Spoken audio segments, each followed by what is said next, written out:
Buat sampean yang pemula, kalau sampean mau mendapatkan penghasilan tambahan untuk siklus bulanan, ya saya kasih tahu rahasianya di video ini.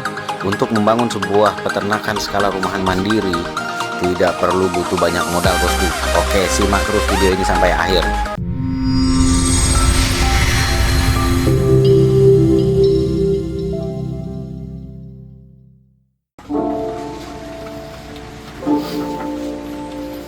Assalamualaikum warahmatullahi wabarakatuh. Selamat pagi, salam sejahtera ya bos. Kembali lagi bersama saya di sini, saya Bakal Peternak. Dan di video kali ini saya akan kembali bersharing tentang pola atau cara sederhana untuk kita bisa mendapatkan penghasilan tambahan di belakang rumah. Jadi untuk skala peternakan, skala rumahan, tapi yang bersifat mandiri, artinya kita tidak bergantung modal pada pihak lain. Oke, baiklah bosku. Karena video ini sangat penting, jadi kalau sampean suka videonya silahkan di like dan jangan lupa di share ke rekan peternak yang lain agar mereka juga tahu apa yang kita tahu. Fenomena ini sebenarnya membuat saya tertarik untuk membahas tentang materi ini, karena banyak sekali yang komen tentang saya baru memulai bang, sekian indukan.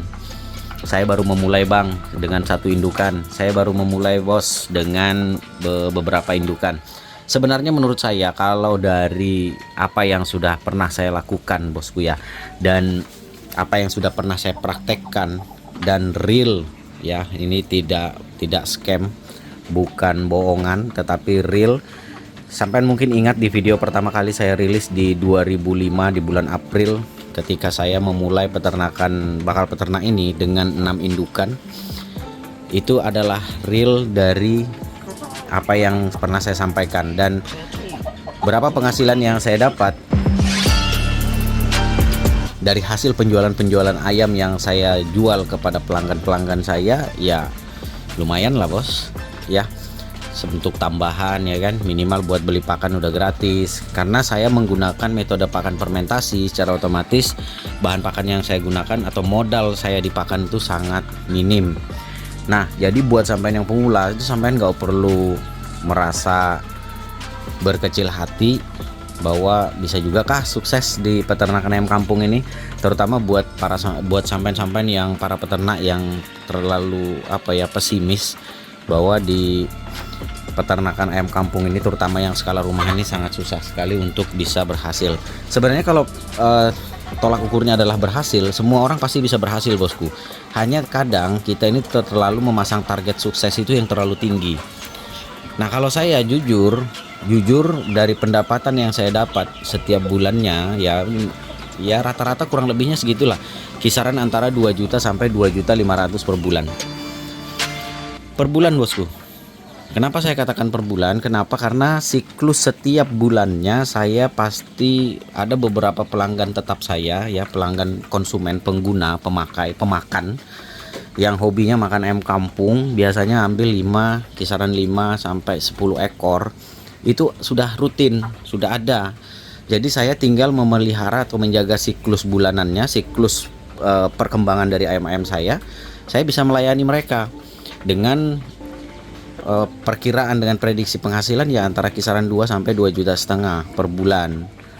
Nah, tetapi kalau sampai tolak ukurnya adalah 2,5 juta per minggu, ya mungkin bisa lah bos, bisa.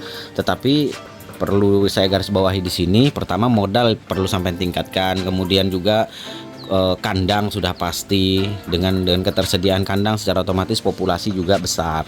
Nah, sementara kita berpikir realistis saja bos untuk kandang seperti Bakal Peternak ya, dengan kandang seperti ini kandang koloninya, kemudian pembesaran ditambah sampai ke sana, itu kita realistis saja. Kalau saya pribadi, saya umumnya rata-rata jual 60.000 per ekor dengan bobot 1,2, kadang 1,5.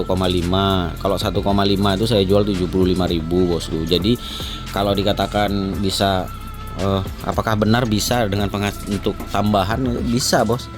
Sementara saya menggunakan pakan alternatif, ya lumayan lah untungnya ya kan, karena kalau kita hitung-hitung satu ekor ayam sampai panen dengan bobot 1,2 itu sekitar membutuhkan 3 kg sampai 3,5 kg. Berarti kalau saya penggunaan FCR saya adalah 3,5 kg, berarti kalau saya menggunakan bahan pakan, modal bahan pakan saya ya FCR-nya itu, saya bisa modal 10.000 dapat lah bos. Modal 10.000 ya, paling mahal 12.500 lah untuk modal pakan per ekor sampai panen dari nol. Nah, jadi apa yang membuat susah? Yang membuat susah adalah karena kita terlalu bercermin pada banyak orang yang gagal. Sebenarnya simpel saja. Walaupun sampai memulainya dari 1 indukan, kemudian memulai dari 2 indukan, oke lah, kita simulasikan ya. Kita simulasikan berapa sih apa yang perlu kita lakukan. Yang perlu kita lakukan di awal adalah memastikan bahwa kandang kita, kemudian ya seperti ini bos. Mungkin kisaran 6 tahun lalu ya, 5 tahun lalu, sampean bisa lihat di sini lahannya masih kosong, masih berantakan, kemudian di bawah ini juga belum dicor ya. Saya memulainya waktu itu juga tidak dengan ayam yang banyak, tidak dengan modal yang besar juga tidak, tetapi saya memulainya dari apa yang ada dulu. Nah, kemudian saya mulai kembangkan. Selebihnya kalau sekiranya overload, sudah mulai terlalu banyak ayamnya, karena saya juga tinggal di tengah pemukiman, ya akhirnya sisanya saya jual. Saya jualnya caranya gimana? Saya mencari pelanggan. Nah, kegagalan terbesar ketika peternakan kita sudah mulai jalan adalah ketika kita sudah punya ayam tapi nggak punya pasar. Ini mau dijual kemana? Banyak sebagian mengatakan kan banyak pengepul. Betul, banyak pengepul. Di tempat saya juga banyak pengepul bos. Pengepul di sini itu rata-rata mengambil ayam di angka 50.000 per ekor. Tapi juga mereka juga kadang cerewet, bobot ayamnya harus bagus ya. Mereka cuma mau ambil yang seperti ini ya, seperti ini, dihargai 50.000, sementara mereka jualnya kadang 80, kadang 100.000 mereka jual. Jadi kan sebenarnya ada yang salah di sini bos. Kalau menurut saya pribadi ada yang salah. Yang salahnya di mana? Yang salahnya karena kita tidak mau mencari pasar sendiri. Saya kurang lebih dalam kurun waktu bakal peternak ini sudah 6 tahun, saya mencari pasar sendiri. Caranya adalah dengan mempromosikan. Biasanya saya melalui status WA, kemudian dibantu dengan beberapa teman ya. Saya biasanya sih pesannya gitu, saya tolong kalau nanti ada yang butuh ayam kampung hubungi saya. Dan biasanya untuk pelanggan-pelanggan baru saya tidak terlalu mematok harga tinggi ya, standar 60.000 per ekor dengan bobot ya. Kalau memang ayamnya lagi ada, saya biasanya kasih yang bobot 1,4. Nah, maka konsumen akan berpikir, wah dengan 60.000 kita dapat bobot dengan ayam yang sebesar ini, dengan bobot 1,4, ayamnya ginu-ginu, gemuk-gemuk, wah pasti senang. Itu dulu yang menjadi cap kita, branding kita di situ dulu bos. Nanti belakangan baru kita atur. Nah, kita mulai menjual ayam dengan 1,2, 60.000 seperti itu.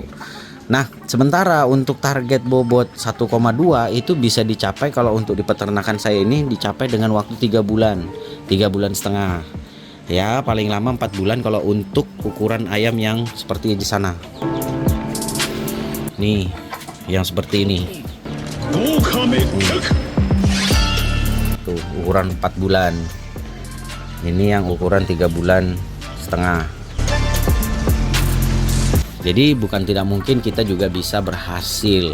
Hanya saja ya itu tadi. Oke, kita simulasikan dulu bos. Seumpamanya nih gini. Sampean punya ayam satu pasang ya, sepasang ayam, kemudian bertelur, dari telurnya sampean bisa menghasilkan 12 telur ya. 12 telur tadi kemudian ada 10 yang menetas.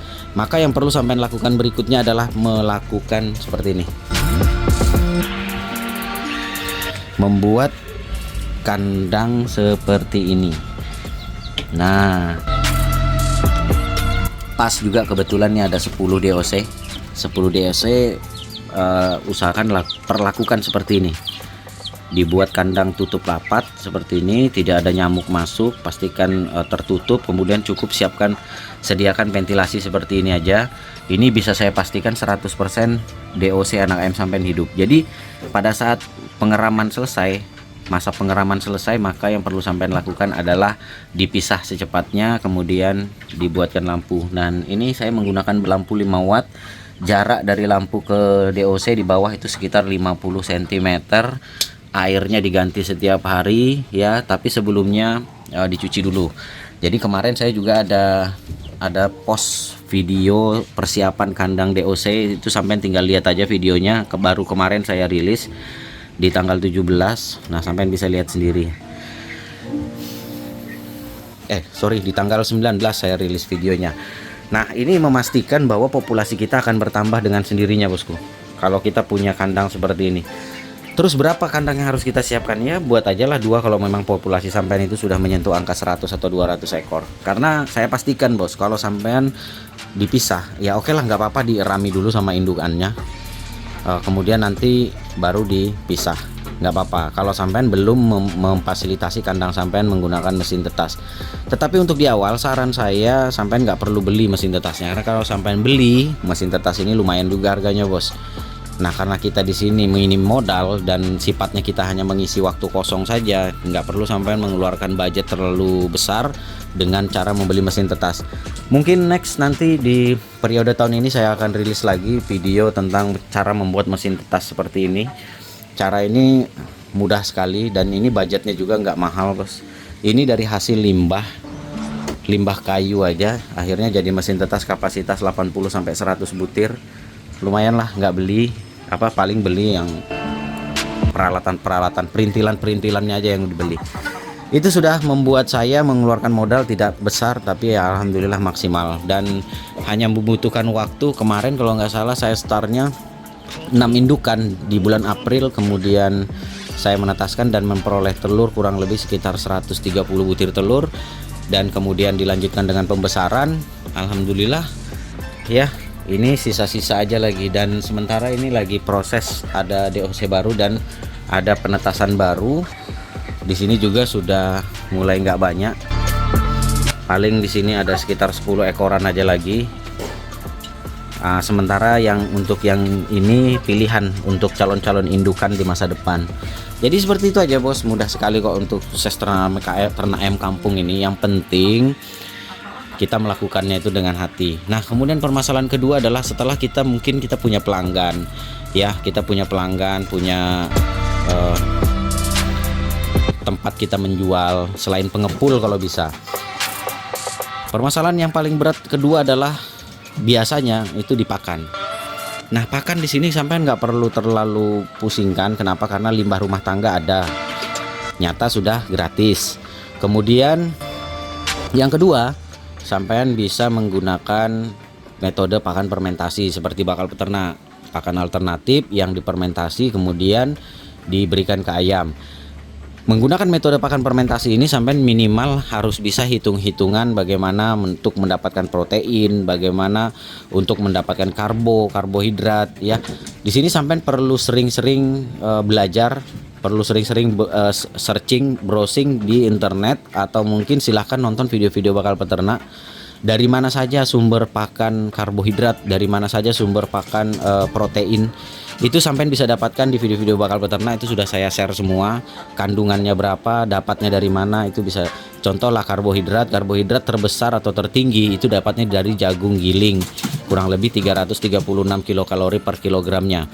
Nah, untuk penggantinya, kalau semuanya jagung di tempat sampean mahal, sampean bisa ganti dengan nasi aking, dengan nasi sisa boleh, kemudian dengan roti BS juga boleh, roti sisa ya, roti limbah itu.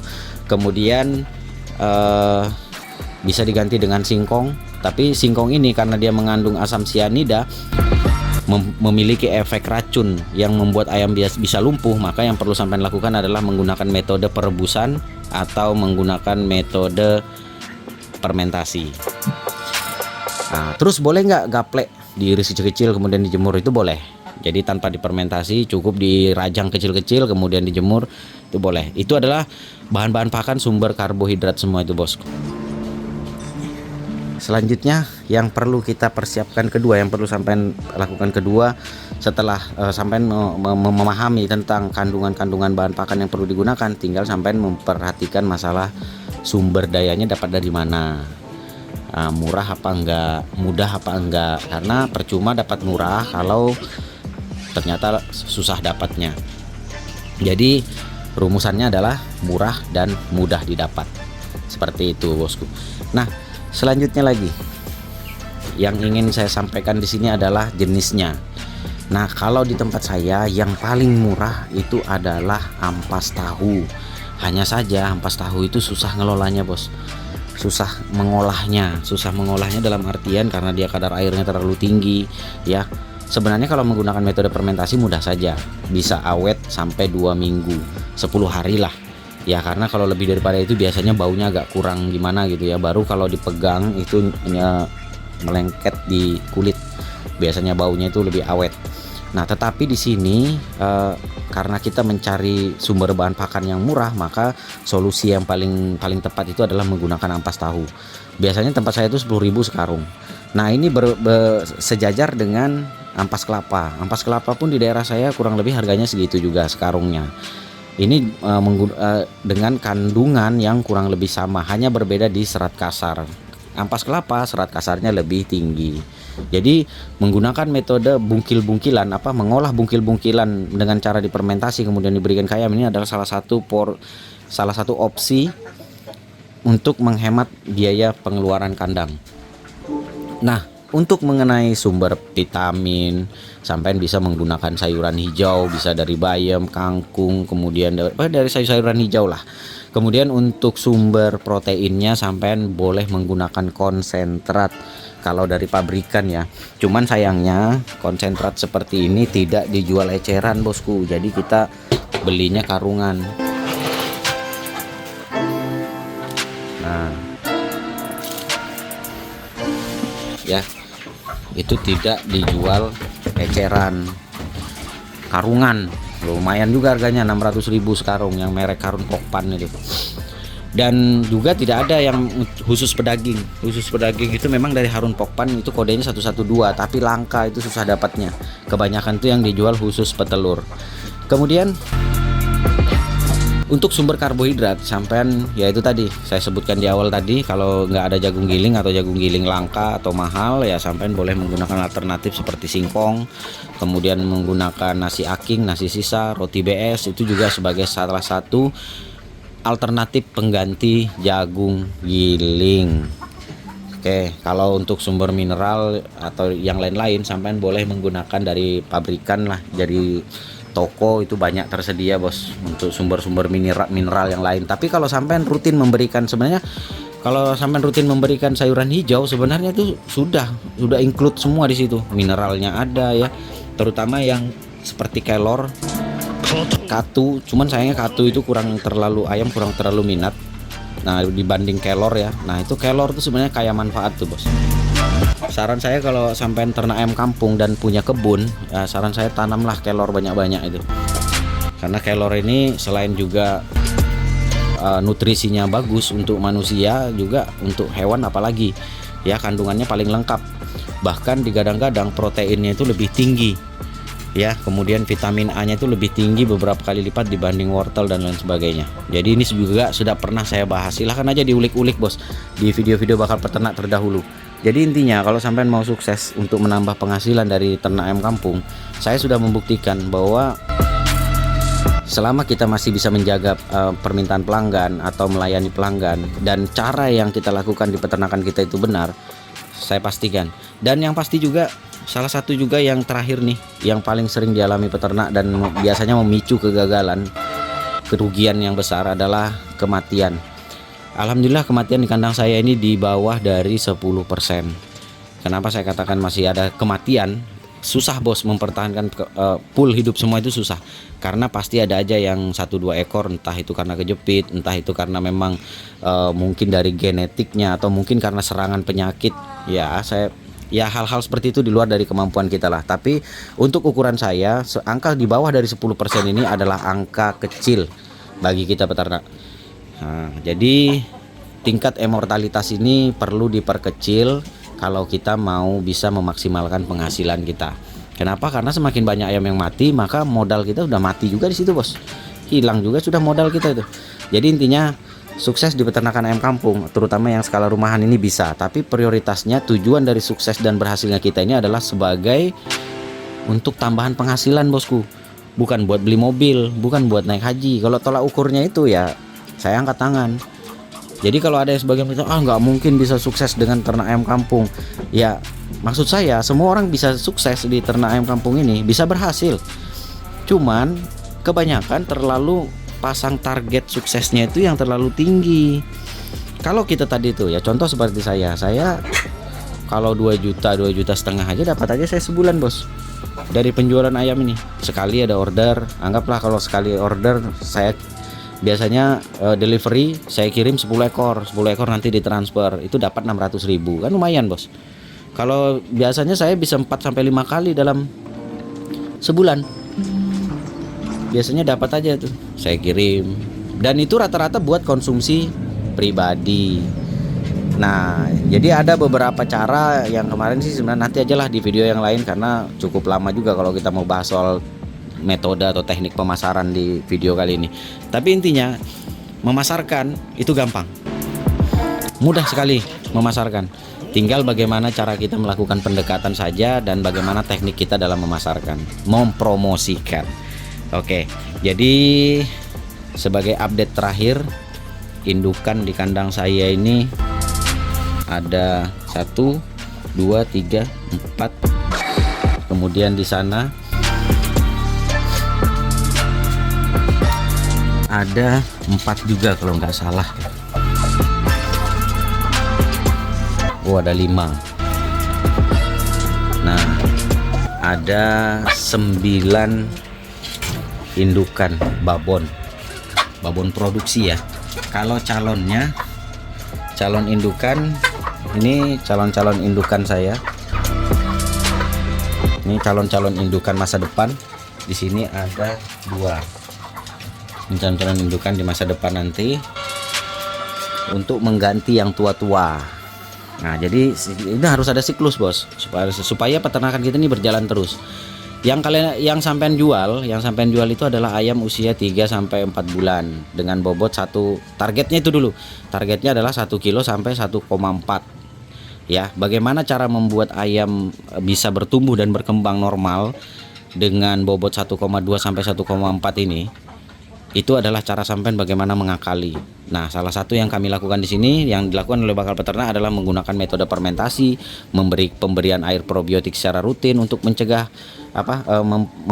memastikan pencernaan ayam ini stabil, kemudian memastikan fumigasi dan pengasapan ini rutin setiap harinya, dan yang pastinya kebersihan wadah pakan dan minum dan lain-lain.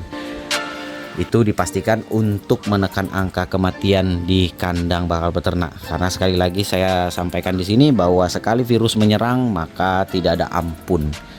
Oke, baiklah bosku, sementara ini kan kemarin kita habis jual-jual ayam nih, dan kita baru memulai lagi penetasan yang baru. Nggak banyak sih, kayaknya untuk persiapan bulan Ramadan aja, untuk persiapan Lebaran. 2 bulan lagi kalau nggak ada halangan panjang umur.